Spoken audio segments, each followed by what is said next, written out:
So I went to get a COVID test yesterday. No, it was 2 days ago. And I thought I'd talk about that experience because I was curious before I got one what it was like.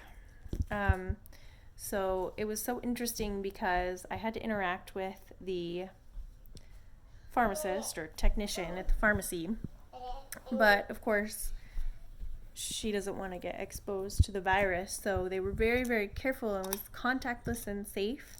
So it was just like a drive-through at Wendy's. Like I pull up in my car and I talk through a microphone and I said I was there. And I had to bring my ID and the confirmation number, but we had, when we registered for the test, we had already like done all the information. So they had my name and my address and my insurance information and all of the details that they needed. So they really didn't need any documents from me. I didn't pass anything through the little window to her or anything. So she really did not touch me at all, or anything that I touched even. So I confirmed my confirmation number, and she entered into the computer and handed me this little paper bag.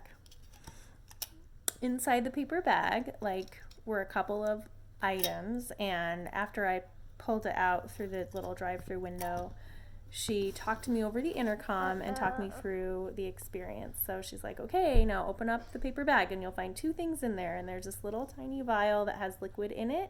So she's like, okay, take the lid off, but make sure that you don't spill it. So keep it upright. And then there's a Q-tip, giant Q-tip.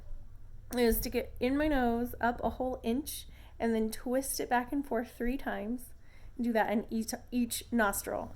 And when I did that, she's like, you'll know it's in the right place when you feel like crying. And I was like, oh, it stung kind of, and it made me feel like crying. Anyway, so that was my experience with my COVID test.